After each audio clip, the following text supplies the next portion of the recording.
بسم اللہ الرحمن الرحیم۔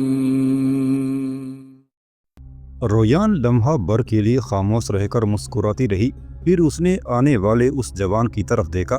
پھر وہ دھیمی سے لہجے اور پرسکون انداز میں اسے مخاطب کرتے ہوئے کہہ رہی تھی، اس سے پہلے در یقین اور بابل شہروں کے درمیان میرا شوہر مردک بلدان اور کناس دونوں زیز کے ایک بدترین سانحے میں ہم سے جیون کی زنجیریں کاٹ چکے ہیں۔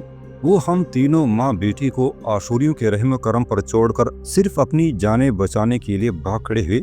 انہوں نے بھاگنے سے پہلے یہ نہ سوچا کہ فاتح آشوری ہم سے کیسا اور کس قدر بھیانک سلوک کریں گے۔ یہ تو بھلا ہو اس حارث بن حریم کا کہ اس نے مجھے ماں کا درجہ دیا۔ میری بیٹی تبیرہ کی شادی اس نے دبیس بن مسعود سے کرا دی، اور اب میری بیٹی تبیرہ اتنی خوش، اتنی پرسکون ہے کہ ایسی آسودہ وہ بابل شہر میں اپنے باپ کے پاس رہتی ہوئی بھی نہ تھی۔ عورت مرد کا لباس ہوتی ہے، اور مردک بلدان اور کناس دونوں اپنا لباس ہی کھو چکے ہیں، بلکہ ان کے لیے ہمارے دلوں میں جو رشتوں کی مٹاس تھی اسے بھی وہ کھو چکے ہیں۔ اب وہ بابل شہر میں داخل ہونے کے بعد اپنی طاقت اور قوت میں اضافہ کر کے ہم تینوں کو زندگی کی اد کھلی کھڑکی میں کھڑا کر کے موت کے پروں پر ٹمٹماتی روشنیاں بنانا چاہتے ہیں۔ واپس جا کر مردک اور کناس سے کہنا کہ ہم تینوں ماں بیٹی کا رشتہ ہمیشہ کے لیے ان سے منقطع ہو چکا ہے۔ جہاں تک تبیرہ کا تعلق ہے، اس کی شادی دبیس بن مسعود سے ہو چکی ہے اور وہ اپنے شوہر کے ساتھ رہ رہی ہے۔ اس کا بابل کی طرف نگاہ اٹھا کر دیکھنے کا تو سوال ہی پیدا نہیں ہوتا۔ جہاں تک میرا اور کندل کا تعلق ہے، ہم دونوں نینوا میں ہی رہیں گی۔ بابل کی نسبت یہاں ہمارا تحفظ کرنے والے بہترین لوگ ہیں۔ میں یہیں کہیں کندل کی شادی کا اہتمام کر دوں گی۔ جب دونوں بیٹیاں اپنے گھر والی ہو جائیں گی تو میں دنیا کے سارے دکھ درد سے بے نیاز ہو جاؤں گی۔ رویان جب خاموش ہوئی تو وہ نوجوان پھر بول پڑا، محترم خاتون، کندل نے جو کناس سے محبت کی تھی اس کا کیا بنے گا؟ جواب میں رویان نے جواب طلب سے انداز میں کندل کی طرف دیکھا۔ اس پر کندل نے اپنے نرم و نازک گلابی ہونٹوں پر زبان پھیری، لمحہ بھر کے لیے مسکرائی، پھر اس نوجوان کی طرف دیکھتے ہوئے کہنے لگی، میں اپنے کاشانہ زلف لب میں شب بھر مہکتی طلب کی طرح جس کا انتظار کرتی تھی، اسے میں نے اپنی ذات سے علیحدہ کر دیا ہے۔ اس سے اب میرا کیا رشتہ، کیا تعلق رہ گیا ہے؟ کناس میرے لیے اجنبی ہے، ایسی ہی جیسے کسی لڑکی کے لیے کوئی ناآشنا اور اجنبی مرد ہو۔ اس کی محبت کو میں نے آگ کا ایندھن بنا کر جلا ڈالا ہے۔ اب میرے ذہن میں اس کے لیے ناپسندیدگی اور نفرت کے سوا کچھ نہیں ہے۔ کندل جب خاموش ہوئی تو اس نوجوان نے پھر پوچھ لیا، یہ جو آپ اپنے دیوتا مردوک سے بے پناہ محبت کرتی تھیں، جس کی خاطر آپ حارث بن حریم کے قتل کی خواہش مند تھی، جس کی انا، جس کے وقار کی خاطر آپ نے حارث بن حریم کا خاتمہ کرنے کے لیے اس کے پیچھے مسلح جوان لگائے تھے، تو اب دیوتا مردوک کا کیا بنے گا؟ اس لیے کہ یہاں نینوا میں رہتے ہوئے تو مردوک کی کوئی خدمت نہیں کر سکتی۔ تلخ سے انداز میں کندل مسکرائی، پھر کہنے لگی، میں نے مردوک سے ہی نہیں، ہر مردود بت سے منہ موڑ لیا ہے۔ یہ بت سردیوں کی بارش اور طوفانی یورش تک میں اپنا تحفظ نہیں کر سکتے۔ ان کے جسم پر مکھی بیٹھ جائے تو اسے اڑا نہیں سکتے، کتے ان پر پیشاب کرتے ہیں، انہیں منع نہیں کر سکتے، پھر ہم ان کی کیوں پوجا پاٹ کریں، انہیں توڑ کر اور انہیں پتھر سمجھ کر ریزہ ریزہ کیوں نہ کر دیں۔ اب نہ مجھے مردوک سے کوئی عقیدت ہے، نہ ہی مردوک کے پیروکار کناس سے کسی قسم کی کوئی چاہت اور الفت ہے۔ اب تم کہو، کیا کہتے ہو؟ وہ نوجوان اپنی جگہ پر اٹھ کھڑا ہوا کہنے لگا، اب میرے پاس کہنے کے لیے کچھ نہیں، میرا یہاں زیادہ دیر قیام کرنا اچھا نہیں ہے، میں اب جاتا ہوں۔ اس کے ساتھ ہی وہ وہاں سے چلا گیا تھا۔ اس کے جانے کے بعد تھوڑی دیر خاموشی رہی، پھر کندل کی طرف دیکھتے ہوئے رویان کہنے لگی، بیٹی، یہ تیرے عقیدے میں بتوں کو چھوڑنے اور ایک خدائے واحد کی بندگی اور عبادت کرنے کا انقلاب کیسے رونما ہوا؟ تیز نگاہوں سے کندل نے اپنی ماں رویان کی طرف دیکھا، پھر کہنے لگی، میری مہربان ماں، آپ بھی تو اسی عقیدے پر قائم ہو چکی ہیں۔ گو مجھ سے آپ اپنی کیفیت کو چھپاتی رہی ہیں، لیکن میری بہن تبیرہ مجھے پورے حالات سے آگاہ کرتی رہی ہیں۔ حارث بن حریم اور دبیس بن مسعود کے ساتھ رہتے رہتے وہ بتوں سے متنفر ہو کر ایک خدا پر ایمان لا چکی ہیں۔ اس وحدانیت کی تبلیغ اسی نے تنہائیوں میں آپ سے کی، اور آپ بھی بتوں کو ترک کر کے ایک خدا کو ماننے والی بن گئی، لیکن آپ نے اپنی اس کیفیت کو مجھ سے چھپا کر رکھا۔ لیکن بھلا ہو میری بہن کا، آپ کے ساتھ ساتھ وہ مجھے بھی صورتحال سے آگاہ کرتی رہی۔ اس کا نتیجہ یہ نکلا کہ آج میں بتوں سے متنفر ہو کر حارث بن حریم، دبیس بن بشرود، طبیرہ اور آپ کی طرح راہ راست پر آ چکی ہوں۔ قندل کی اس گفتگو کے جواب میں رویان کچھ کہنا ہی چاہتی تھی کہ جس کمرے میں وہ بیٹھی ہوئی تھی اس کمرے کے بیچ کا جو دروازہ دوسری طرف کھلتا تھا، اس دروازے سے اچانک دبیس بن بشرود اور طبیرہ، دونوں میاں بیوی نامودار ہے، وہ خوشی سے پھولے نہیں سما رہے تھے۔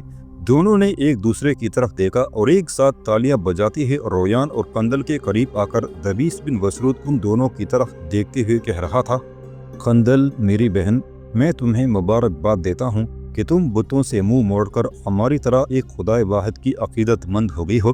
جس وقت وہ نوجوان آپ دونوں سے ملنے کے لیے آیا تھا تو اس کے تھوڑی دیر بعد ہم دونوں میاں بیوی بھی آئے، لیکن ہم نے اپنے آنے کو ظاہر نہیں کیا، ساتھ والے کمرے میں چلے گئے۔ اس آدمی کے ساتھ آپ کی جو گفتگو ہوئی اس کو میں اور طبیرہ سن چکے ہیں۔ جو گفتگو آپ لوگوں نے کی وہ یقیناً میری اور میری بیوی طبیرہ کے دل کی کیفیت کا بھی اظہار ہے۔ میری بہن، تم نے جو آنے والے اس نوجوان کو جواب دیا ہے ان سے میرا اور طبیرہ کا دل خوش ہو گیا ہے۔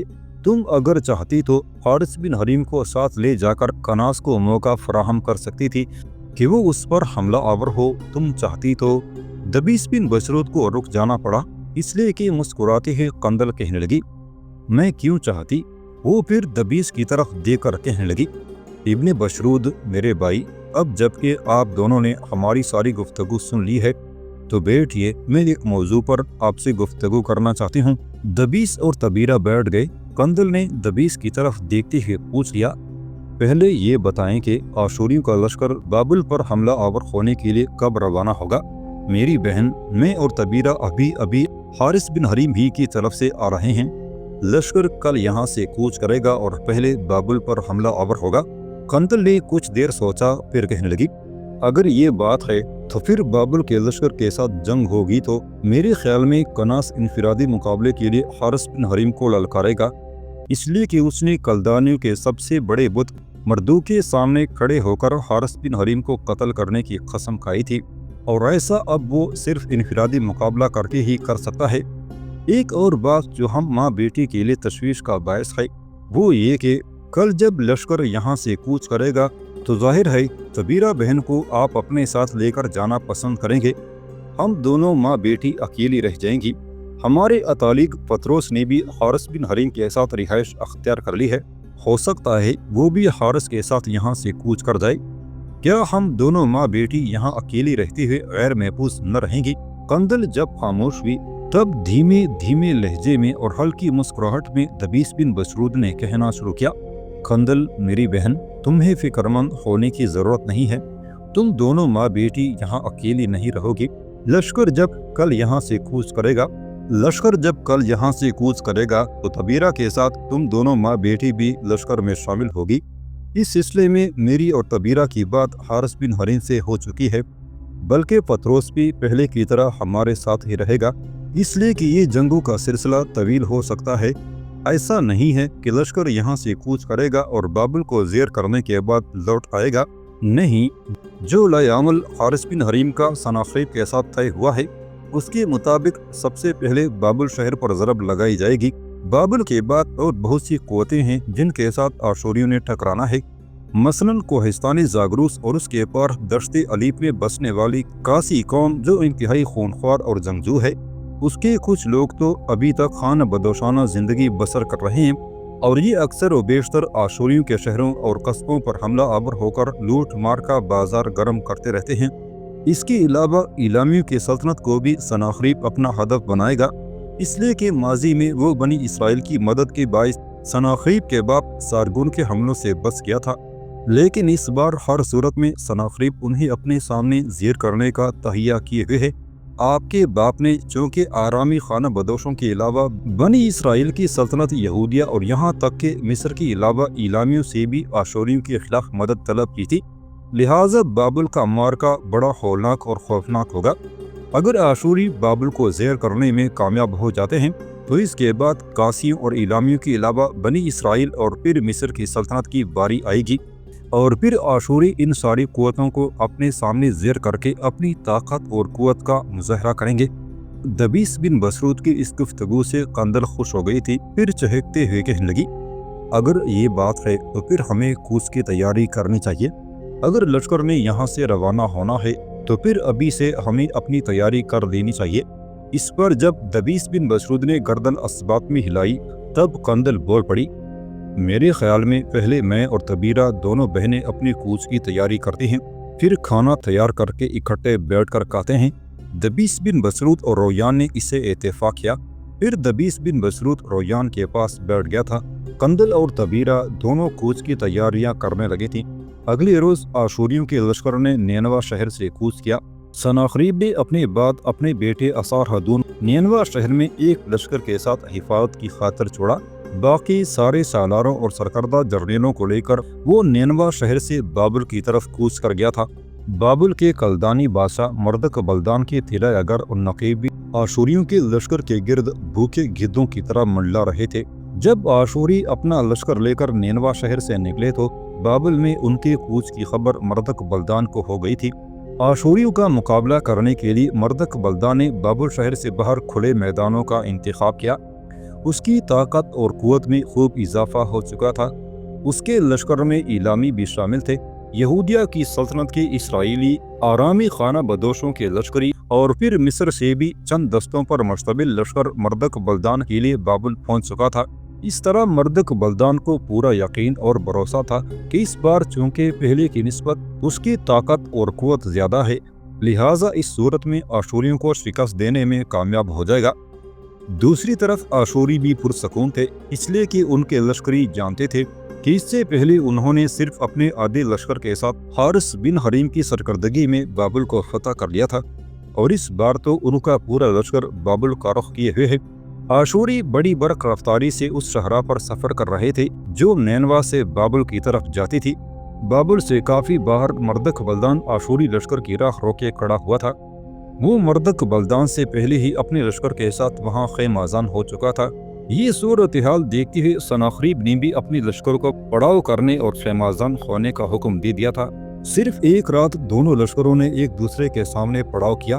دوسرے روز کلدانیوں کے بادشاہ مردک بلدان نے اپنے لشکریوں کے لیے جنگ کے طبل اور نقریاں بجا دیے تھے۔ اس کا مطلب یہ تھا کہ وہ آشوریوں کے خلاف جنگ کرنے کے لیے بڑا بےتاب اور بے چین ہے۔ اس کے اس عمل کے جواب میں رد عمل کا اظہار کرتے ہوئے آشوریوں کے بادشاہ سناخریب نے بھی اپنی لشکر کے اندر جنگ کے طبل بجا دیے تھے، اور چھوٹے بڑے سارے سالار اپنی لشکر کی صفیں درست کرنے میں مصروف ہو گئے تھے۔ ایسی ہی کارروائی مردک بلدان اور اس کے لشکری بھی کر رہے تھے۔ مردک بلدان کا سالار اعلیٰ اور قندل سے محبت کرنے والا کناس اپنے گھوڑے کو سر پر دوڑاتا ہوا اپنی لشکر سے نکلا، دونوں لشکروں کے وسطی حصے میں آیا۔ پھر آشوریوں کے لشکر کی طرف منہ کرتے ہوئے اس نے حارث بن حریم کا نام لے کر انفرادی مقابلے کے لیے للکارا تھا۔ اس کی اس پکار پر اپنے گھوڑے کو دوڑاتے ہوئے حارث بن حریم سناخریب کے پاس گیا اور اسے مخاطب کر کے کہنے لگا، یہ جو نوجوان انفرادی مقابلے کے لیے میدان میں اترا ہے، اس سے ایسا کرنے کی مجھ کو امید پہلے ہی تھی۔ میں نے پہلی بار جب بابل کو فتح کیا تھا تو بابل کی ہمارے ہاتھوں فتح کی خبر سن کر اس نے سب سے بڑے بت مردوک کے پاس کھڑے ہو کر میرے قتل کرنے کی قسم کھائی تھی۔ میرے خیال میں اپنی اسی قسم کی تکمیل کے لیے اس نے مجھے انفرادی مقابلے کی دعوت دی ہے، لہٰذا میں اس کے مقابلے پر نکلتا ہوں۔ سناخریب نے جب مسکراتے ہوئے گردن ہلا دی تب حارث بن حریم نے اپنے گھوڑے کا رخ موڑا، پھر اسے میانہ روی سے ہانکتے ہوئے وہ میدان کے وسطی حصے کی طرف بڑھا۔ اپنے گھوڑے کو دوڑاتا ہوا حارث بن حریم کناس کے سامنے آ رکا۔ اس نے ایک گہری نگاہ اس پر ڈالی۔ اپنے گھوڑے کی گردن اس نے اس خاص سے تپتپائی جس میں اس نے اپنی لگام تھام رکھی تھی۔ پھر انتہائی کراہت آمیز انداز میں حارث بن حریم کی طرف دیکھتے ہوئے وہ بول اٹھا، کیا تم ہی ابن حریم ہو جسے ذلیل و کم تر لوگ خوفناک بلا خیال کرتے ہیں؟ جو ہی کناس خاموش ہوا، حارث بن حریم نے مسکراتے ہوئے اس کی بات کاٹی اور کہنے لگا، ایسے الفاظ پہلے کبھی کسی نے میرے متعلق نہیں کہے، تو ہی دنیا کا ذلیل ترین اور کم ترین انسان ہے۔ غصے میں ایک دفعہ کناس کا چہرہ سرخ ہو گیا تھا، پھر کہنے لگا، کیا تو جانتا ہے میں نے اپنے سب سے بڑے دیوتا مردوک کے سامنے کھڑے ہو کر تجھے قتل کرنے کی قسم کھائی تھی۔ حارث بن حریم نے خوفناک انداز میں اس کی طرف دیکھا، پھر کہنے لگا، جو شخص جنگ سے اپنی جان بچانے کے لیے بھاگ گیا ہو وہ میرا سر کیا قلم کرے گا؟ ظالم، تو قندل کو آشوریوں کے رحم و کرم پر چھوڑ کر بھاگ گیا تھا۔ تو موت کی اس رزمگاہ میں میرا کیا مقابلہ کرے گا؟ تو انتہائی سستے داموں اپنی توقیر گنوا چکا ہے، اپنا وقار کھو چکا ہے۔ اب تو اس بے بس مسافر کی طرح ہے جس کے سامنے کوئی منزل نہ ہو۔ حارث کے ان الفاظ پر کناز کی حالت غصے کے آخری کناروں کو چھو چکی تھی۔ ایک جس کے ساتھ اس نے اپنی تلوار لہرائی، گھوڑے کو ایڑ لگائی اور پھر وہ حارث پر حملہ آور ہو گیا تھا۔ حارث بن حریم نے سب سے پہلے کناز کے حملے کو روکا، اس کے بعد وہ بھی اس پر حملہ آور ہو گیا تھا۔ دونوں ایک دوسرے پر جان لیوا حملے کر رہے تھے، اپنے گھوڑے کو ایڑ پر ایڑ لگاتے ہوئے، پینترے بدلتے ہوئے اپنی فتح، اپنی کامیابی کو یقینی بنانے کی کوشش کرنے لگے تھے۔ کچھ ہی لمحوں بعد کناز پر بددلی چانا شروع ہو گئی تھی، اس لیے کہ اس نے اندازہ لگا لیا کہ حارث بن حریم کے جان لیوا حملے لمحہ بلمحہ اسے موت اور مر کے قریب کرتے چلے جا رہے تھے۔ اس نے کئی بار کوشش کی کہ حارث بن حریم پر حملہ آور ہونے کے بعد پوری قوت سے زور لگاتے ہوئے اسے پیچھے دھکیلتے ہوئے اس کا توازن بگاڑے اور اسے گھوڑے سے گرا دے، لیکن بار بار کی کوشش کے باوجود وہ ایسا کرنے میں کامیاب نہ ہوا تھا۔ حارث بن حریم بھی شاید اس کی اس کوشش کو سمجھ رہا تھا، لہٰذا وہ اپنے چہرے پر ہلکا سا تبسم بکھیرے وہ اس کا سامنا کرتا جا رہا تھا اور اپنے حملوں میں آہستہ آہستہ خوفناکی اور وحشت بھی بڑھتا چلا جا رہا تھا۔ ایک موقع پر جبکہ حارث بن حریم اور کناز دونوں کی تلواریں آپس میں ٹکرائیں، تب کناز نے شاید اسے اپنے لیے ایک مناسب موقع جانا۔ اس نے پوری طاقت اور قوت کے ساتھ اپنی ڈھال حارث بن حریم کے چہرے پر مارنا چاہی، لیکن اس کے اس وار کو حارث بن حریم نے اپنی ڈھال پر روکا، پھر اس زور اور قوت کے ساتھ اپنی ڈھال کو جھٹکا دیتے ہوئے آگے بڑھا کے کناز گھوڑے پر اپنا توازن کھو بیٹھا اور زمین پر گر گیا۔ آندھی اور طوفان کی طرح ایک جس کے ساتھ حارث بن حریم اپنے گھوڑے سے اترا۔ اتنی دیر تک کناز اپنی جگہ پر اٹھ کھڑا ہوا تھا۔ آگے بڑھ کر جب حارث بن حریم نے اس پر حملہ کیا تب اس نے اس کے حملے کو اپنی ڈھال پر روکا، پھر حارث بن حریم پر گویا جنون سوار ہو گیا تھا۔ اس نے اپنے حملوں میں ایسی تیزی پیدا کر دی کہ وقت کی آنکھ نے دیکھا اس کی تلوار اس قدر سرعت کے ساتھ گر رہی تھی کہ اس نے اپنے گرنے والی جگہ کو سفید رنگ کی ایک چادر سی باندھ کے رکھ دی تھی۔ ان تیز حملوں کے سامنے کناز کو پیچھے ہٹنا پڑا۔ پھر شاید حارث بن حریم جلد مقابلے کا خاتمہ کرنا چاہتا تھا۔ جس وقت الٹی پاؤں کناز پیچھے ہٹ رہا تھا، حارث بن حریم نے دائیں پاؤں کی زوردار ٹھوکر اس کے پیٹ میں دے ماری تھی۔ حارث بن حریم کی یہ ٹھوکر لگنے پر کناز زمین پر گرا اور دوسرے ہی لمحے حارث بن حریم نے ایک پاؤں اس کے دائیں ہاتھ پر اور دوسرا اس کے بائیں ہاتھ پر رکھتے ہی اسے اس کی ڈال اور تلوار چھین کر دور پھینک دی تھی۔ اب زمین پر لیٹے ہی لیٹے کناز لرز کانپ رہا تھا۔ اسے یقین ہو چکا تھا کہ حارث بن حریم اب اپنی تلوار بلند کرے گا اور ایک ہی بار میں اس کی گردن کو اس کے تن سے جدا کر کے رکھ دے گا، لیکن حارث نے سب سے پہلے کناز کی تلوار اور ڈھال کو پاؤں کی ٹھوکر مار کر دور پھینک دیا۔ پھر کناز کو مخاطب کرتے ہوئے ہولناک انداز میں کہنے لگا، اپنی جگہ پر کھڑے ہو جاؤ۔ کناز کھڑا ہو گیا، اس کا جسم کانپ رہا تھا، چہرے پر ہمائیاں اڑ رہی تھی، آنکھوں میں موت کے ہیولے رقص کر رہے تھے۔